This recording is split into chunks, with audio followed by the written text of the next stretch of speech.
to you live from Pittsburgh, Pennsylvania and Atlanta, Georgia. This is United Fan Zone with Sean Gregg and Mikey Douglas.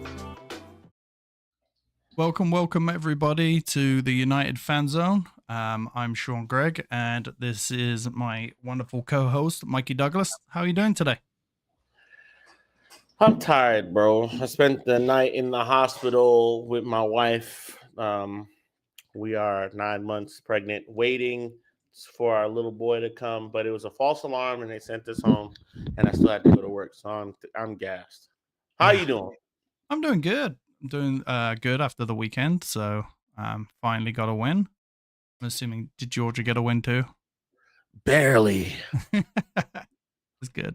It's a Pitt beat West Virginia this weekend, so a good weekend all around. I just wanted to get the show kicked off here with some of the Ten Hag comments today. With him kind of singling out Antony today with kind of using the words he has to have the right to play. So what's your kind of take on that? And, obviously there are other people in the team, i.e. Rashford, that need to earn the right to play, but is not getting called out. What's your kind of thoughts on that? So, I didn't mention this earlier, but I feel like a lot of this has to do with things we don't see in training, right? Yeah. So, Rashford might tear it up in training, but on the pitch, when it's time during the game, we're not seeing it. So he's probably really mentioning hey, in training, you have to have the attitude, because he says we have training every day and the players have to earn the right. This is the quote. When the attitude is good and they show performances in training, then they will play. So in the first part of it, the clip is really have to earn the right. But when you read into the rest of it, he's talking about in practice. Yeah. So apparently Antony, who's used to be his star boy, right, who used to be undroppable for Ten Hag, is not doing it in the game, and also not he's not doing it in the game and also not at practice, which is not a surprise. The guy could be a little bit of a mentality weirdo at times, right? Like when he's upset. He remember that one time he didn't want to play right back. He was visibly upset about it, or I can see him having his attitude changing. Don't know him, but I can see that. So I think it's a little different when it comes to Rashford, right? I think Rashford is probably doing well in practice, but it's just not happening for him on the pitch, which are two different things. He scored a goal this weekend, so maybe he's back in his good graces. Yeah, and I agree. I agree too.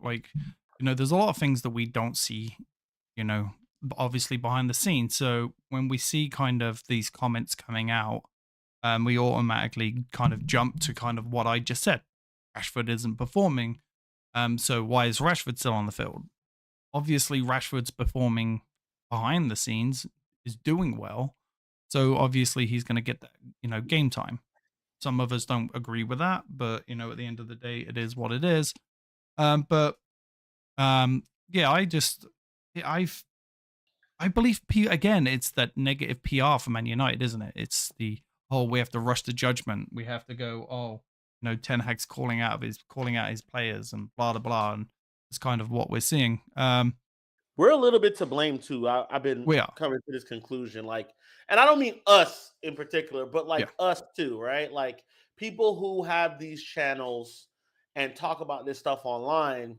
If that's where you get your news from, or your knowledge, the players watch this stuff, it's hypercritical.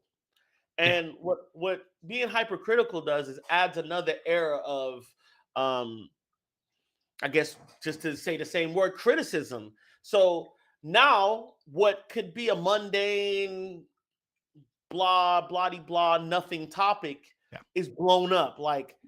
Just the 3 words, right to play, right, was on the front of ESPN, which, yes, everybody needs to earn the right to play, right?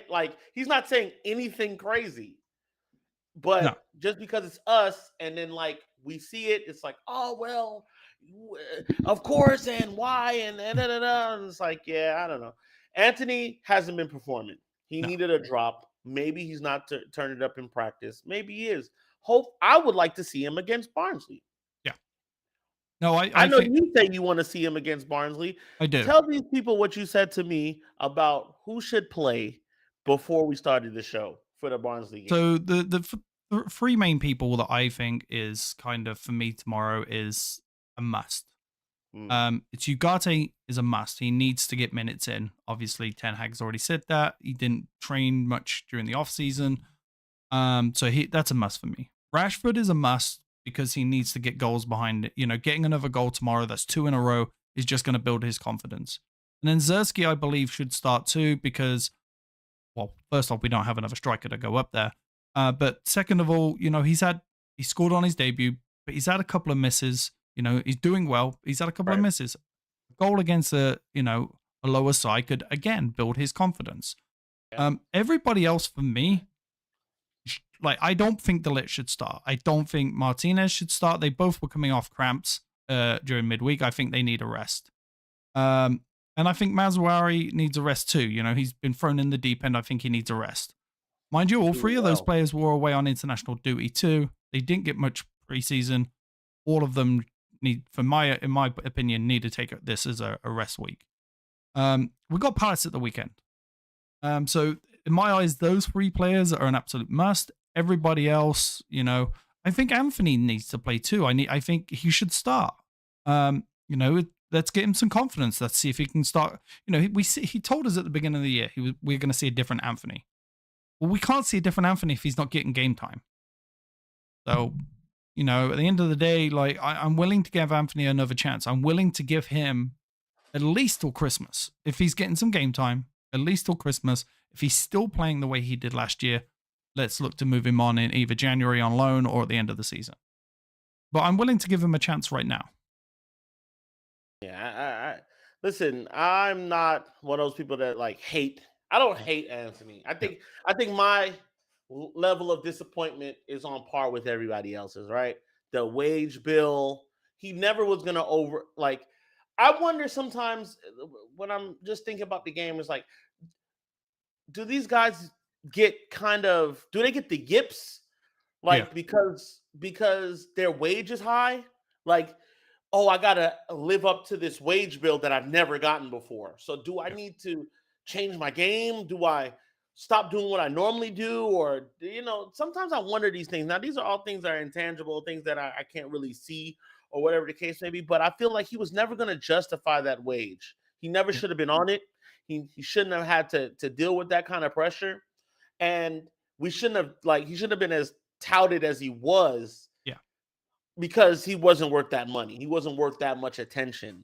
But like, he got it. We made it happen. He got it, and he's here now. And we're in season 3. Mm-hmm. And it's not working. Yeah, this is the thing for me with Antony. It's, you know, he came in, he had a relatively good first season. You know, he scored on his debut, kissing the badge against Arsenal, great goal. Last year, again, there was a lot of stuff going on in his personal life. Whether that's true, whether it's not true, that's not for us to decide right now until it ever goes to court, if it ever does. But I get that, you know, he did the right thing. He said, I'm going to step down and take some break. But what did he do in that break? Because it clearly wasn't football. He's also been very transparent with the people that he's getting in trouble with. He's not hiding from it. So yeah. So like, I have to commend him for that a little bit. Like, you know, you're not stepping away from it, but like you said, court, we'll wait for court. Yeah.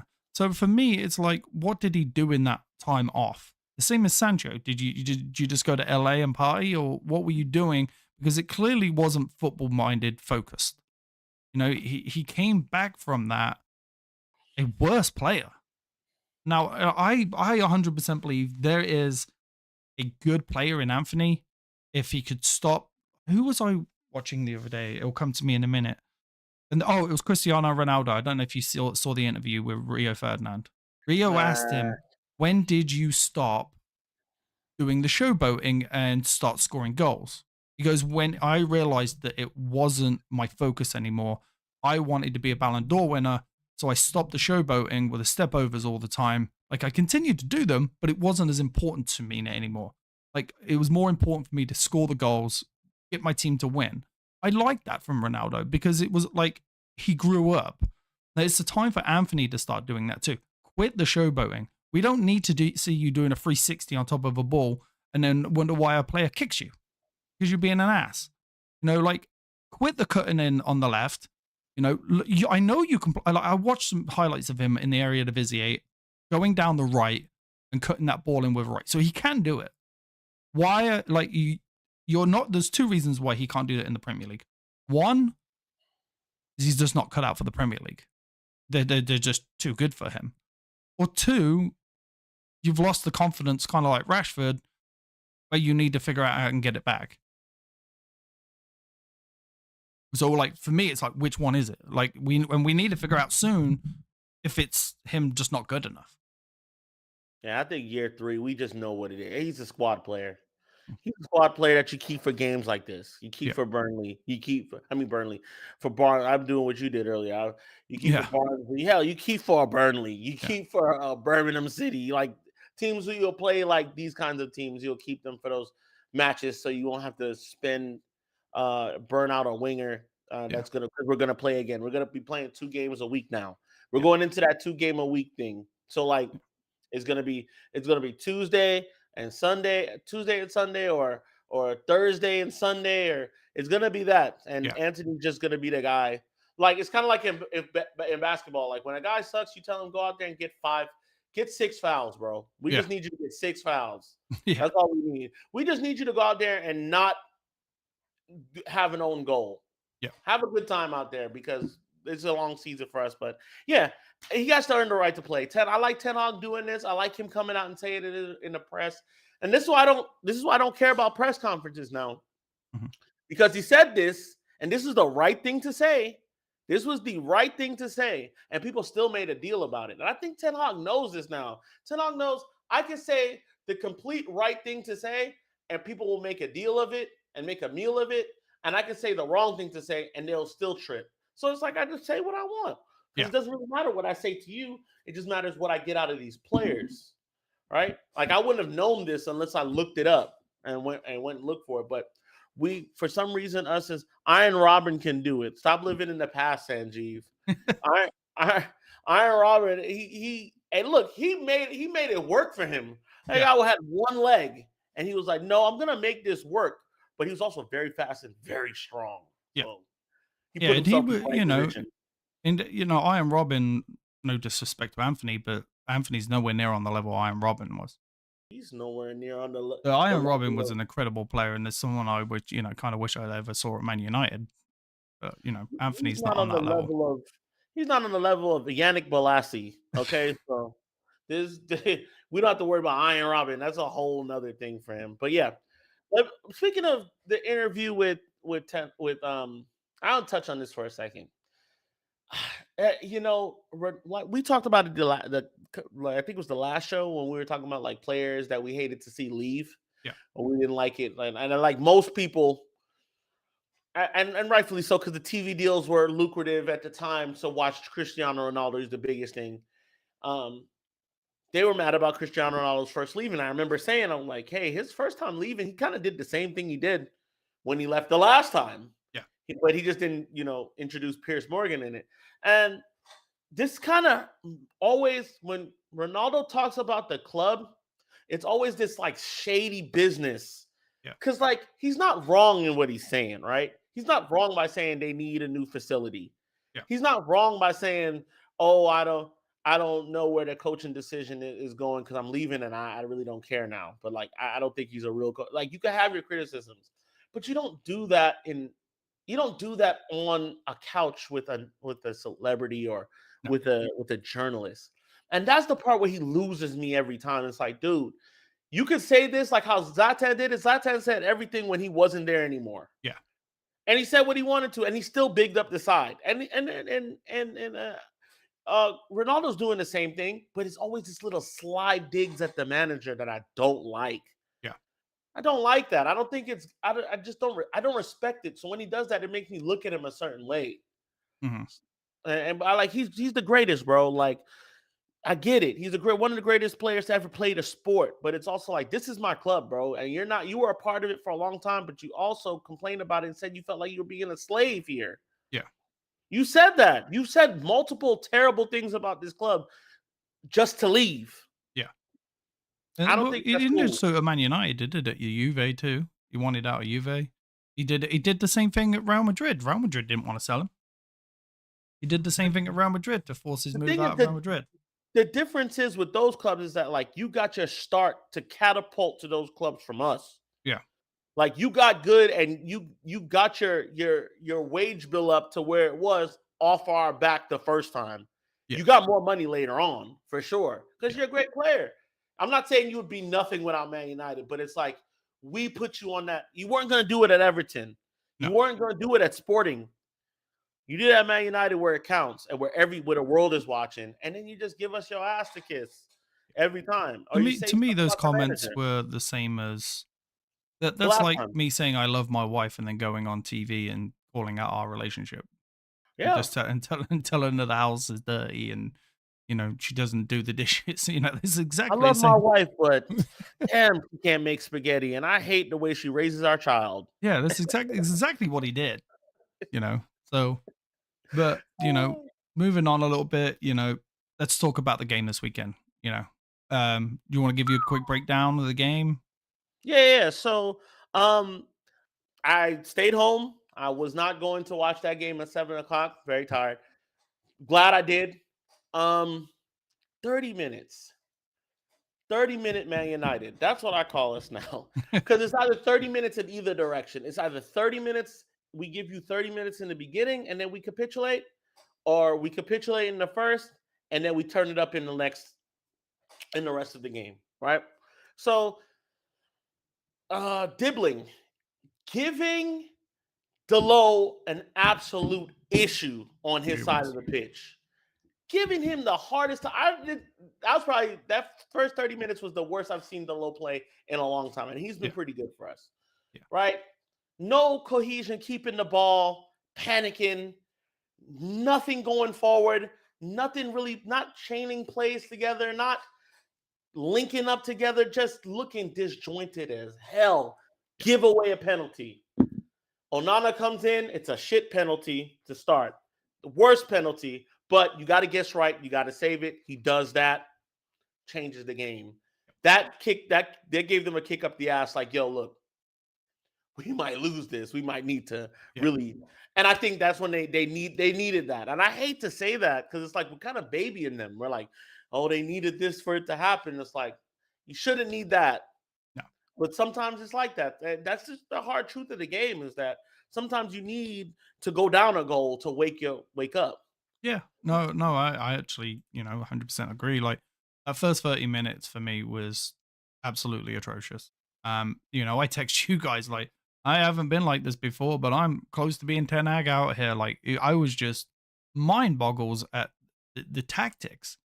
Like we were so open in the middle of midfield, and you put an you take a 32. I'm not sure how old Casemiro was. He 31, 32 now. 32. Let's go. Yeah, it's 32. You take a 32-year-old out because he doesn't have the legs anymore. He's not staying close to Kobe Mainu like he was told to, making some horrible passes, and you put in Ericsson and not Collier. Like, what were you thinking? Like, I know Ericsson didn't have a bad game. It wasn't a bad game from Ericsson. But at the end of the day, like, Collier's there that could have given you that energy right off the bat, something that Ericsson couldn't give you, and you put in Ericsson. I don't understand it. Real quick, I had a guy. Let me just say this. In the 1870s casual page, we have some of the worst people in there Yeah, because we had a guy going at Kobe Mainu, and he was like, "What has he done for us lately? Where are the goals?" And I'm like, "He's a midfielder, fool. yeah, His game isn't supposed to be goals. Like he's no, not Paul Scholes. Paul Scholes was an anomaly because he was scoring goals from the midfield, and that's not what you do. yeah, Bruno's an anomaly. You like for guys to score that many goals as Bruno has, but it's like Kobe was left out on his own yeah. to do whatever. He was rinsed out, and he was getting roughed up again Hmm. for the second match in a row. So I'm wondering if people are starting to temper their people know how to temper their expectation with a 19-year-old kid. He's comparing him to Ericsson. Erickson's at the end of his career. Yeah. This guy just started playing football for the first team of Man United last season. What is going on here? Why do we want to we're in a junk food society. I'm Yeah. sorry. Okay, exactly. Kobe Mainu is not there to score. He's there to create the goals. Like, yes, he could. Like, yes, he's gonna score a goal. No, like he's not Lampard. Okay, Lampard and Scholes and Gerrard were anomalies to soccer, like football, whatever you want to call, wherever you are in the world. They were anomalies. Like, not every midfielder did that. Like, but at the end of the day, like we expect them to be a Paul Scholes. We expect them to be a Roy Keane. You know, we expect them to be this team of the 90s. The game is played completely different now than what it was in the 90s. Kobe Mainoo's, he's an 8. He's there to create the goals. And not only that, he's not playing in a forward line yet. Casey says Nick Kuzak is that bro. He's terrible. I mean, he's just a terrible person. But that was these. I just thought that was one of the worst footballing takes I've seen in a while. Yeah. To blame the 19-year-old kid midfielder who is an 8, blame him for why we're not getting goals is insane. But yeah. But like I just said, he's not there to go forward yet. Now the Ugarte situation, I believe, is going to change that. Yep. You know, I want. You know, we're talking about the 3-0. You know. I'll talk about Ugarte in a little bit. What we saw of him, like what I saw of him. You know, on the pitch, because I spent a lot of time when he came on analyzing his game. You know, really looking at Ugarte rather than looking at, like, I almost missed the last goal because I was looking at Ugarte, to be honest with you. I believe that's going to be. Now, let's go back a little bit. Rashford. I think Rashford had a decent game again. Not Rashford 2 years ago. I think that the goal was a good goal. Yep. You know, he put it through all those players. You know, he put it in that corner. I think he had a good game. But the thing is, like I said, I want him to see him tomorrow. I want to see him step it up a little bit more. You know, I start to see that. I'm hoping I can start to see that confidence building up on him. When he scored that goal, it looked like a sigh of relief had just come off of his shoulders. I think that was his first goal since March, I believe. Yep. It was. So you know, you could kind of see it when he just celebrated. You know, I want Rashford to be back to this Rashford from 2 years ago. That mindset, get in that mindset. You know, so I'm starting to see him. So, you know, again, you got to give that to Ten Hag, because Ten Hag could have dropped him, but Ten Hag was like, nope, there's a player in now. I'm going to get him the confidence. Hopefully, we can start seeing that. You know, that's why I believe he should start tomorrow, and you know, he needs to score tomorrow. To be honest with you, you know, I think De Ligt, obviously man of the match performance. What a turnaround from that asshole Virgin van Dijk calling him out during midweek. Who does that to your international teammate? To be honest with you. But what a performance, you know. He stopped a certain goal. I know we like to talk about Onana real quick, but I want to know what Onana was doing with that goal, because that was going in if De Ligt doesn't get his foot on it. I don't know why Onana didn't dive for that or get it covered, but what a save from De Ligt. And then to get his first goal for Man United, which I honestly think he's going to get quite a few this year, especially from set pieces. I think De Ligt had a good game. Ericsson was okay. Below is not this is not his natural side, so I'm not. You know, he pulled out a Wan-Bissaka right there against Liverpool last year. But that, I'm not going to criticize him too much. He's playing on the left where he doesn't. You know, that's not his natural position. Yeah, he started playing well in the second half though. So he got rinsed in the first, but he did. He came good in the second half. Yes, Casey, I would play Amas tomorrow. I would play Delo on the right and Amas on the left tomorrow. I would even bring up some of those kids that like we really like the Obi Martin, and I'd bring them up and just you know, let them get a 5 or 7 minutes. I think Obi Martin only just got cleared today. I think he's not actually a Man United player just yet.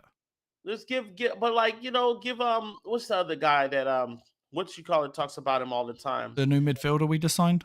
No, there's a guy that's been there a while. I got to really catch up with the kids, but this he just scored a goal in the weekend. Oh, I know who you mean. Yeah. Yeah. Striker, yeah. Bandito likes him a lot. Yeah. Like Bandito would be great. Bandito, if you're listening, we need you here for the youth insight. But you know, let's get some of those kids up there and let them play. Let them get a 10-7 12 minutes of the game when we got it done and dusted. When it's dusted off 2-0 and there's 12 minutes, 15 minutes to go, let them kids get a run. Is there a dusting off at 2-0 though? Because we all know what happened to Coventry last year. If we're the same, if we play and behave the same as we did with Coventry, then like that's telling. Yeah. He's not going to do himself any favors there. When Shaw comes back, does Mazraoui start over Dalot on the right? Big on if Shaw getting fit. I think Shaw will not start anywhere until he can show that he can give at least 30 minutes of game. Yeah, I don't see Shaw starting until October. Yeah, he has to get eased into it because that guy's quad, it's the same injury, bro. It just has to do, and I think it has something to do with the break or whatever happened to his knee or leg. Yeah, when he broke it, double fracture in his leg. I think it just something keeps going wrong with his legs. It's just always the leg. It's always the leg. I think it was the back once, but I don't know. Yeah, is it Wheatley? Wheatley is the kid. Yeah. Wheatley is the striker. Yeah. Yeah, I'm gonna definitely got to tap in more with the youth. But yeah, I would like to see some of these kids get some play time. I really don't care if we win or lose this game. I don't care to be in this competition. Yeah. I'm gonna answer that. Yes, I would start Mazraoui over Dalot. I think. Yeah. I think what we've seen from Dalot, Mazraoui since he's came in has been phenomenal. You know, there's that one situation at the back post, but you know, it was, what was that? His first game back, his first game for Manchester United, getting to know the defense, getting to know like when to push up, when to drop back. You know, we can't blame him too much. It was his first game, first one. Oh no, it was against Liverpool, should I say? It was the second game again. Still same reasons. You still got to get used to the team pushing up, dropping back, knowing where your partners are going to be at all times, which takes time. You know, to build that relationship. Yes, I would probably start him a little bit more. But it's going to be a tricky situation, to be honest with you, because Dalot was, for me, probably player of the season last year. With him and Kobbie Mainoo. So it's going to be a tricky situation. My opinion, I would play him more. But it's a tricky situation. At this point, put him on the right midfield because he probably do better than Antony and some of the other players on there right now. I want to change the topic real quick. Yep. Because I want to show some. Listen, guys, I know maybe a lot of you do or don't, but on this show, we're going to talk about and watch and sometimes do watch along for the women's game, and the women start their season on the 21st. Yep. That's coming up. We've had a lot of people leave. We've had people. Earps is gone. Zellum's gone. Garcia's gone. Guerrero's gone. We've had some new additions too. What are we expecting? First and foremost, what are we expecting from Man United women, and who are you looking at now to be a good signing going forward? The women's team? I've heard a lot about Anna Sandberg and Elizabeth Turland, but I'm going to be honest with you.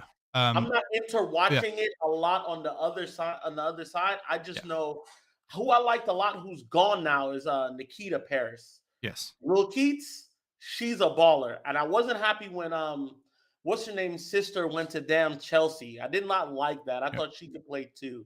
So I'm very interested to see what's going on this season for the girls. I think the girls' game is growing. So you want to start doing some watch-alongs for the female?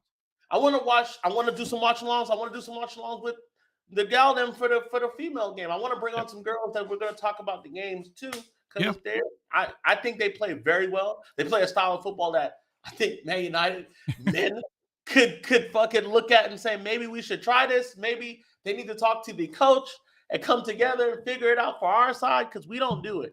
Yeah, no, I'm going to be honest. I don't know anything about the women's team. I'll be honest with that one. But I'm more than willing to do some watch-alongs with you. You know, get some female fans on, do the watch-alongs with us. So I'm more than happy for that. I'd love to start watching the female teams more, or even doing some watch-alongs with some of the younger viewers that we have on here. For the youth teams and stuff like Yep. that. So Bandito, if you're listening, man, we need you, man. We yeah, need you. We need the youth breakdown. We yeah, just do, every Thursday we do a youth breakdown with the Bandito. yeah. What There do we go. y'all feel about that? Yeah. Yeah. Let's get Bandino, and he can have his own spot on our show. You can just do Bandino's Youth Academy. Is he overseas now? Somebody Uh, answer that for me. Casey, is he on the show tomorrow? Is he? Yeah. Oh, I forgot about the show tomorrow. Yep. I hope to see. But yeah, I just want to throw that in there real quick. Yeah. We didn't show no love to the girls Mhm. playing on the weekend, playing their first game of the season, and I am looking forward to what they can do. I'm looking forward to seeing and just learning more about the game. Like I'm not gonna cap like I'm just the Yeah. biggest fan of the women's game, but I do see it. I play FIFA. I do see it from time to time. Mhm. I do recognize the ballers. I follow a few of them. Like I'm happy to see that they've won things. We won, they won, but like it's Yeah. kind of like that Yeah. game is growing. So they play West Ham at 7 a.m. on the 21st. I'll be watching that. So hell, if we get enough people up at that time, watch along. There we go. Yeah. What day's the 21st? Is that Saturday? That's a Saturday. So they got the good Saturday game. There we go. Yeah, we can do some watch-alongs with a female team. I'd be into that. I've got MUTV, so I can just watch it on there. So I'm assuming it's on MUTV. I know the Youth Academy is definitely on there, but They show it on ESPN too. oh, they do. Yeah, the women's league comes on the Super League. It comes on it comes on early too. It comes on like before or like it'll be in the midst of the Premier League games as well. Yeah. Yeah. Yeah, I'll have to watch some of that. I think I have ESPN Plus through my Verizon, so definitely watch some of that. Casey's saying that Bandino's on tomorrow, so he must be in the States somewhere. Yeah, tomorrow's gonna be. We missed you last week, man. Yeah, I know. I was just run down, and I needed a break. I had to talk to these losers by myself. Yeah, I'll be back. I'll be back on the show tomorrow, boys. Don't worry. But kind of moving on. What else have you kind of, did you see anything in the Man United game that is kind of made you think, okay, we're heading in the right direction, or anyway? I think nothing in the play. Nothing. I think Rashford getting his goal, De Ligt showing his aerial ability. I think these moments were good for morale. Yeah. So that's what I would go with. It's not I didn't see anything tactically that I'm like, oh yeah, all right. Well, this is what I like to see. Like, yeah.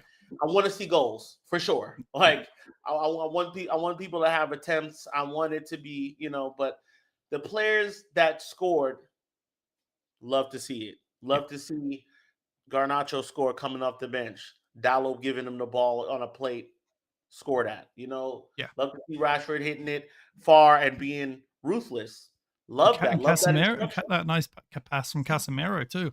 Love to see Casemiro not fucking the game up. Yeah. Love that. You know what I'm saying? So there's nothing tactically stood out to me that I was like, man, you know what? Yeah, Ten Hag, let's do that more and more. But just these guys scoring goals, multiple goals, clean sheet, goalkeeper making a save. Didn't really want it to get to that part, but goalkeeper making 2 great saves. He had one that flashed across the goal. He had to get high for. Yeah. So like enjoying that. Love to see the defenders defend stoutly, not looking like we're in trouble anymore. And we took control of that game after the 30 minutes. So love to see us seeing the game out. Yeah. But tactically, I'm gonna be real, guys, and y'all are gonna hate me for saying this, but I do not know what our style of play is for that game. No, I didn't either. And I had no idea. And that's what I was going to come to. Like, I know you were talking about the positive things. I'm going to be the opposite now. If we had for me, if it wasn't for De Ligt and Martinez, we could have easily been 2-3-0 down in that first 20 minutes. I think if we played a better I think if we played Chelsea, we would have been 2-3-0 down in that first 20 minutes. and it's worrying to me because it's like you didn't learn from the Liverpool game. Like you had all this break, you had, I know a lot of people were on break and stuff, but what did you take away from that? Like, are you in a room with these players showing them videotapes of what they did wrong? Because that first 20 minutes for me was the whole 90 minutes versus Liverpool. Um, and I just, I didn't see any tactical change. Like, or I saw us almost go 1-0 down to a team that doesn't have any points, who has Yep. -8 goals. Struggle against And them. we struggled. Like I said to you earlier, I know Southampton is probably better than 50% of the Liga, but come on, like I didn't I don't see think any I believe tactical that. stuff here. And if it wasn't for Martinez and Delit, I think we would have been a lot more down. Um, obviously we saw, Delo struggled. Mazraoui had a decent game. Didn't really do much on the right hand side because he didn't have to.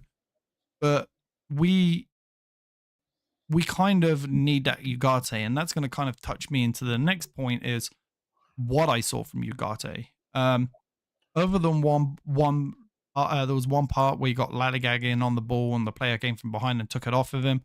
I thought he was exceptional. He didn't lunge into any tackles like he's used to, but he's still getting used to the league. I think he was solid. There was one point on the area of the box where their player had it and they were trying to pass out and he went behind, took the ball off of him. We almost scored from it. Um, and kind of he was allowing to play that higher line, knowing that he can get back and over that line. I'm really excited what he can do with in that midfield and to be able to really help us control that ball. And that's why he has to start tomorrow for me, just to get game time. Um, but again, that midfield is just so wide open, and Ericsson just can't do it. He's too old. Casemiro's too old. Hopefully, we're looking at players coming back. Gomez, I hear that Man United are really interested in bringing back. He wants to come back to Man United. He's out of contract at the end of the season. United are free to have a talk with him in January to sign him. So hopefully we can get Gomez back and start bringing in some of these younger players. But yeah, I just wasn't impressed. I didn't see any tactical changing. I think Southampton dropped off more than we kind of took control of the ball. Yep. And I think if we had played a decent team on Saturday, I don't think it would have been a 3-0 win. Everything passing through our midfield is similar to a strainer, 100%. Preach Hmm. Sean, Mark Cheeseman, with all three of those. The small sample size of Ugarte and Cass look promising. It does. I don't hate you, Mikey. That's Casey. I don't hate you, Mikey. I don't know what our style is either. It's Mark. And we have a nice following for the women's team. The owner for the LA women's goes to our pub United supporter. You talking about the Prez? I want the Prez. Ask the Prez, because I don't demand the Prez to do Yeah. anything. Ask the Prez if she'll come on and we could talk about the women's game this season. I'd love to have her. Yeah. Yeah, bro. I didn't see a lot of that stuff. I will say I was drifting in and out of sleep because I was tired as hell. Yeah. But I didn't see a lot of that stuff there. But once again, I for the spell, I watched most of the game. But for the spells I was seeing, I'm like, bro, these guys, man, I don't know what's going on. But I really couldn't see something that we were trying to do. Yeah. I just couldn't see it because there's a lot of time we didn't have the ball. Even when we were playing great, I think them missing the goal was more like a Yeah. damn momentum shift. As Yeah, opposed to like, I don't think it was a huge momentum shift in Man United's favor. I think it was a momentum in the fact that Southampton just capitulated. yeah, they put their Um, heads down, and yeah, then it was just like we smelled blood after that. We just took advantage of them yeah, after that. So yeah, 100%. I 100% feel like they turned off and we turned up 1 year after that. yeah, we went from parked to one to drive. yeah. We And parked the drive and we we just went from park to drive, and now is that. yeah, So yeah, I don't feel like we were it's concerning. I'll be honest. I mhm, didn't walk away from that game like, oh man, like yeah, we're finally turned the corner. It's very concerning to think that this is what season on the line, mhm, right? Because this was a huge game. Like I'll take it back. Not season on the line, but like job on the line. Like your manager's on the line. You just lost 2. Mm-hmm. How do you respond to this? You just had a break and you give us 30 minutes of that? Really 90 minutes of that? Because, like, yeah, you scored the goals in the end, but that shouldn't have looked the way it did. And what did I say? I said, if we don't win convincingly, there'll be more questions to be asked. Yeah. And we didn't. Even though we got 3-0, the scoreline is flattering. It's very flattering. It doesn't tell you the whole story of the game. No. It doesn't. The only saving grace for me right now really is how solid our defense looks. I know we gave up 3 goals to Liverpool, but it's the defense can't really do much about it, especially when Cass gives the ball away and then you're on a 4-on-3 break. It's not, they can't really do anything about it. The only saving grace for me is how good the defense looks this year. So, hopefully this Ugarte deal is really gonna it's kind of a make. I think if Ugarte doesn't work out, I think Ten Hag's done. I think the season really is riding on Ugarte's shoulders of Ten Hag staying, because without you, if Ugarte comes in and that midfield's still wide open, then nothing has changed from last year. Like, as good as your defense is, you can't do anything when it's 4-on-3 or 5-on-3. You can't do anything about it. We were talking about it before the first game of the season. I don't think Harry Maguire meant to get his foot on that ball. I think he just stuck his foot out and it was a bad pass. Yep. So, and we were wide open again. And I think if Ugarte doesn't work out and he's not the player that we're all hoping for, I think I fear for Ten Hag, because it's not going to go well. The teams know how to play us now. They know just to pack that midfield and counterattack. Arne Slot came out and said it after the game. We knew what they were going to do. So, I'm really hoping that, for Ten Hag's sake and for my sanity and your sanity and every other Man United sanity that is, got hopes for this season, that Ugarte really does turn out to be the player that we want him to be. Yeah, I can't, and I can't even really put it all on. I can't put it all on them on Ugarte, right? I need these guys to. I need Ten Hag to show me something that's I could take into the next game. Yeah, because I tried last week. I was like, you know what, the style of play, man. They want to play from the back. They want to build up from the back, give the ball to the wingers, get guys in the box. Plenty of times I've seen the ball go to the wingers. No one's in the box. Nobody's in the box to receive a cross. Yeah. We got big 6'4", 6'5" man, Afro man, not in the box. Yeah. We got, Bruno dropping deep, going everywhere. Let's talk about Bruno Fernandes. Bruno, I love you, Bruno, but this is the issue I have with Bruno, bro. These games where the last 2 or 3 games, Bruno has been, let's take it back. The last 2 games, nowhere to be found. Not really doing much of anything, but coming deep. And it's like, Bruno, we need you to stay up there. I don't know if that's instruction from Ten Hag, like giving Bruno the leeway to roll around, but that breaks down the midfield. That doesn't help the midfield to stay compact, to keep possession. It just doesn't happen that way. So, like, I just didn't think he played well this game. I'm wondering if that is from Ten Hag to say that because of how bad our midfield is open. Drop back in case the counterattack. I'm wondering if again this is why I'm so excited for Ugarte, because he's going to open up so many options for Man United going forward, as well as covering that midfield. He's going to allow Bruno not to drop back so much. He's going to allow Kobe Mainoo to get forward, create more chances. Because when those players go forward, unfortunately, Cass goes forward with them. Because that's in his instinct. Cass played an 8 at Madrid. He played where Kobe played. So his instinct is to go forward, get on the head of, he did it against, was it Forest last year in the last minute? He got the header, in the cup, in the FA Cup. His instinct is to go forward. But when he goes forward, there is nobody back.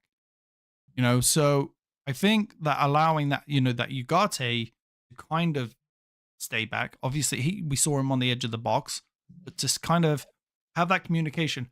Hey, Kobe, I'm going forward. You drop back for a minute, and vice versa.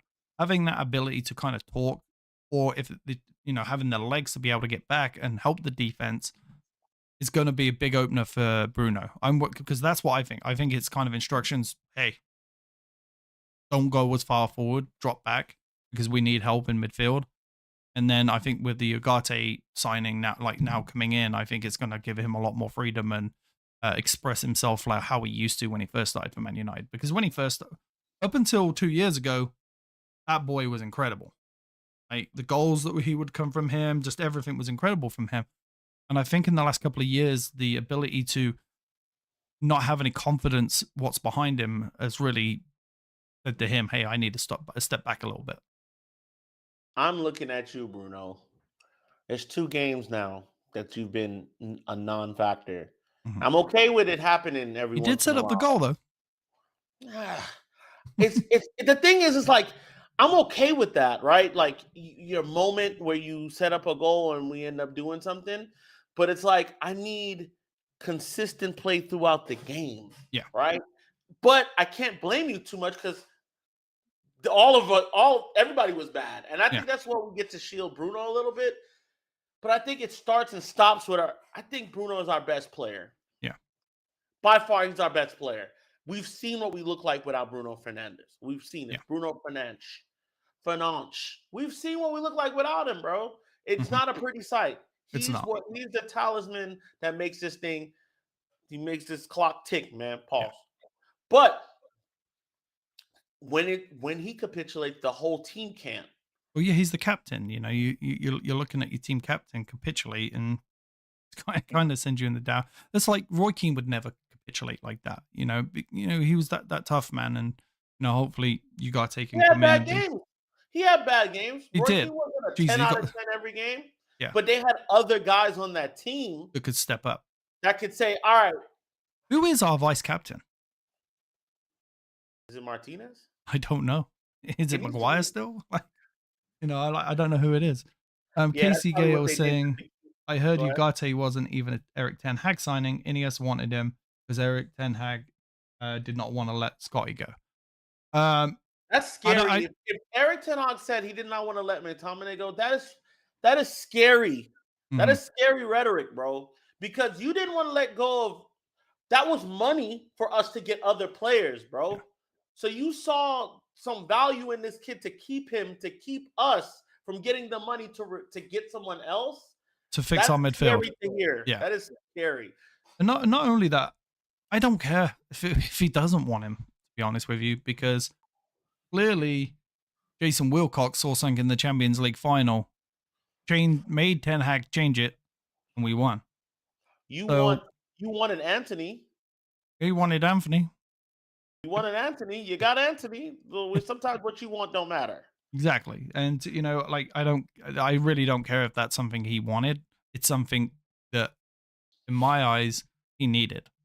And he needed Ugarte more than he needed to keep Scott McTominay. Because at the end of the day, if you don't fix the midfield, I don't care how many goals Scott McTominay scores for you, we're still going to finish 8th. People are just so hung up on that. I love Scotty, bro, but relying on him to get us a goal means we've hit rock bottom. Mm-hmm. Yeah, just like how we rely on Fellaini to bail us out. We'd hope Fellaini just bails us out with his 6'5" frame and gets a header in the last minute of the game or hits a worldie out of nowhere. That was us at rock bottom, and it was starting then. Yeah. So, yeah, I really don't care whether Eric Ten Hag wanted him, because at the end of the day, Ugarte's probably going to be the guy that saves him his job, not Scott McTominay. Oh, I just think that's worrying. If that's true, because I don't know if it's worrying to me too. I don't know if it's true because Casey said it. Yeah, I'll have to look. I'll have to give you whether it was a true tomorrow on the show, Casey.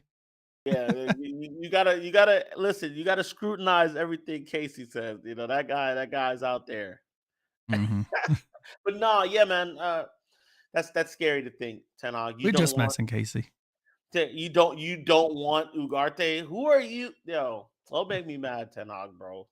Well, who like that? This is like let's take a step back here. Like, if you didn't want Ugarte, who did you want?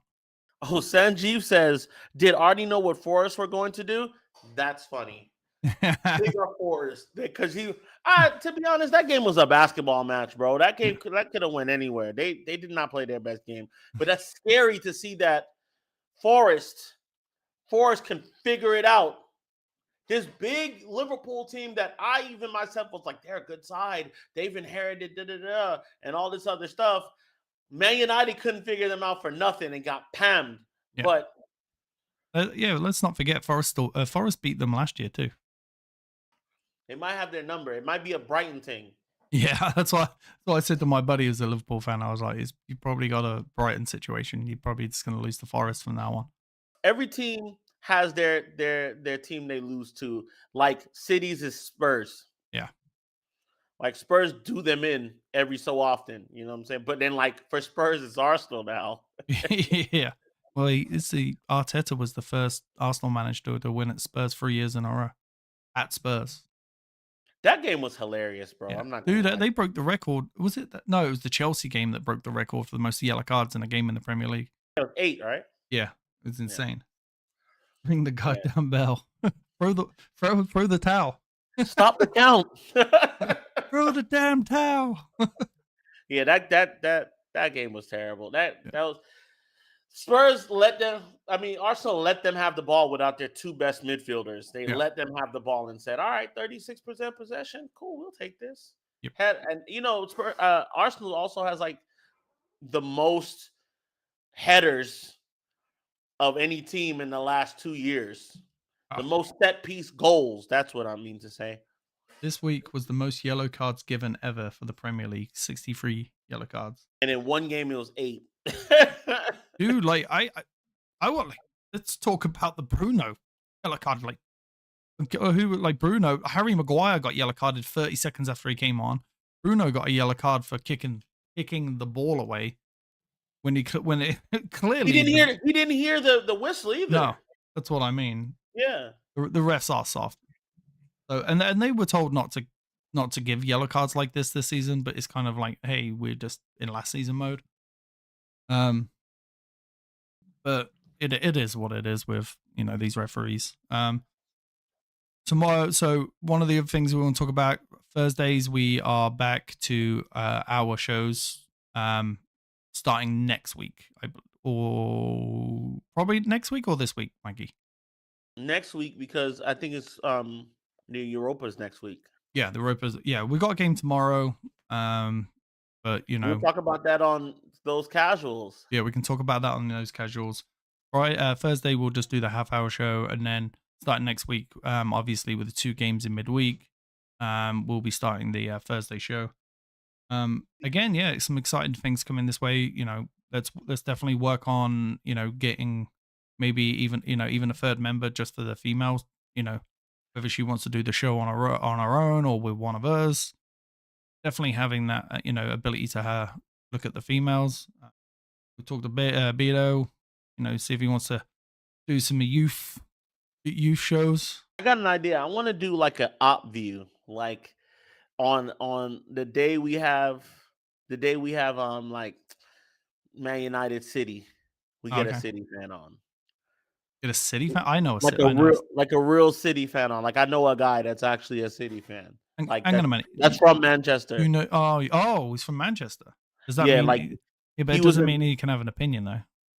Yeah, like I would like to have like a Spurs fan on when we play Spurs, an Arsenal fan on. Maybe I'll add another day. Yeah. For when we have a derby day, or like somebody from the Big Six is coming in. Like I know a bunch of Newcastle guys that would love to do it. Bring back Fan Zone. Yeah, we are Fan Zone. We could do. We could just view. Well, what you just want a new channel already, boys? Just called Fan Zone. Bring back the fan. It's just the Fan Zone, fans in the zone, and I'm gonna smack every opposition fan with bare facts. And then if I'm losing the debate, I will just bring up Sir Alex. Yep. Beto says, "I know lots. We can do video calls." Yeah, like I'm being serious. We would love to have you come on and do quite a few shows about the youth team. If that's something you want to do, we'd love to have you on here doing it. Because we don't want to, again, we don't want this just to be the men's first team. We would love this United fan zone to be United fan zone. The females, the youth academy, the men's team. So we can definitely talk about it. But we'll find somebody for the the female team, and then we can talk to you about the youth academy. And let's definitely let's talk about doing watch-alongs for the youth academy and the women's team. I'd love to do that. Yeah, I'm with that because I'm gonna be at home now. I got baby on the way. Baby's like almost here. We're about 2 centimeters dilated, so any day now, baby's dropping. So yeah, I'll be home and I'll be here to watch the watch-alongs. I might be bottle feeding at the same time, but Yep. It's all right. We can get it done, man. Beto, you never come on my show, but you're doing these dudes' videos. Wow. Yeah. Beto really never comes on the show. We could use like a Beto transfer market. Yeah, I quit. Oh, Casey. Else, brother? That's all good. With that being said, obviously this goes out to the crowd here too. Scoreline tomorrow. Okay, I can stop saying 3-0 because I got my 3-0 out the way. I got my 3-0 out the way. I'm saying this without watching Barnsley play. Like, I'm gonna be 100% honest. I haven't watched a lick of them. I think it's impossible almost. So sometimes I'm on, but I get on Mikey's Facebook Live. I haven't done Facebook Live since we started like legitimately being a podcast. Like back when we used to do Facebook Lives and Glenn used to be on there drunk. But let's say I want to say 4-0. 4-0? 4-0. What are the fans calling? I'm gonna go. Beto saying 3-0. Beto saying 3-0. 1 from Rashford, 2 from Xerxes. He keeps spelling Xerxes with a U. I don't know what that's about. I'm gonna go. Yeah, I'm gonna go 2-0. Okay. Yeah, I think he's gonna play. It all depends. If he starts the whole first team, which I'd be very shocked if he does. I would say probably 3-4-0. But if he's going with a mixture of, certain players that need to play, like I said, and then a lot of youth, like Amas on the left and stuff, then I'm going to go 2-0. I see you, Beto. I'm just messing with you, bro. I'm the last person to try to correct somebody's spelling. That's why it comes out as delight. Delete. Yeah.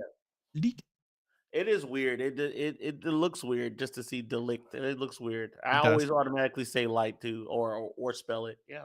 But yeah, man, 4-0, bro. I feel like we need to just another game that needs to be decisive, and we don't need a 30-minute spell of bad play. Was it Newport County? Yeah. Last year? Where they got 2. Yeah. It doesn't need to be. No. Can't do that again. No, can't do a Newport again. What was that? 2 deflections that they got? Yeah, bro. It can't happen again, bro. But you know what? These League One teams, bro, these third tier sides, they're okay. Yeah. Just like most of the smaller tier sides, like the smaller clubs in the top flight, these thirds, they will score a goal, bro, and they will put everybody behind the ball, bro. It will become a fortress. So don't let that happen. Don't mess around and let these guys get into the game for 10 minutes, score a goal. They'll literally line up in front of the goal, brother, and stack it themselves in front of it. So but also I don't care about winning this game. I want to see the kids. Yeah. Mino is going with 6-1. Big up Mino. I haven't seen you in the chat. Yeah, big up Mino. Yeah. Welcome to the chat. Yeah. So 6-1. Damn, who's Mino? Who scores? Yeah, who scores 6 goals, bro? I don't think we've scored 6 goals in a year. I watched for some reason it keeps coming up on my YouTube. The time we demolished Roma at home, Old Trafford. The last time I've seen Man United score 6. That's when they put those signs up. They had those signs up saying some stuff about because I guess Mourinho was the coach at the time, right? No, Fergie. Was it Fergie? Was it that Roma time, or was it the time we played them because we played them again and they put signs up like, "Who the hell are Man United?" or some stuff like that, and we crushed them. Yeah, the one I'm talking about is definitely Fergie because Ronaldo was playing. So, Yeah. but yeah, I know we've beat Roma pretty big since then. Yeah, I haven't seen Man United put up 6 in a long time. Actually, I think the last time we put up 6, more than 6, was against Southampton 9-0. Yeah, 9. when Ollie was in charge. Yeah. Oh, And that game was, under Ollie, bro. Sometimes I think I'm like, man, Ollie, we had like a 21 game win streak or something like that. yeah. We beat City 3 times in the league. We beat City twice, home and away, and then in the Carabao Cup. Yep. That was, oh my God. What Ollie could have done with this backroom staff? We could have done with some real structure. Yeah. Like when the wheels were off, they were off for him. But like I think it got accelerated by like how bad everything else was around him. I think he wasn't the main culprit there, right? I could say that now in hindsight. Because when it was time for him to go, I was the first one. I was in his yard with the cross, putting it down.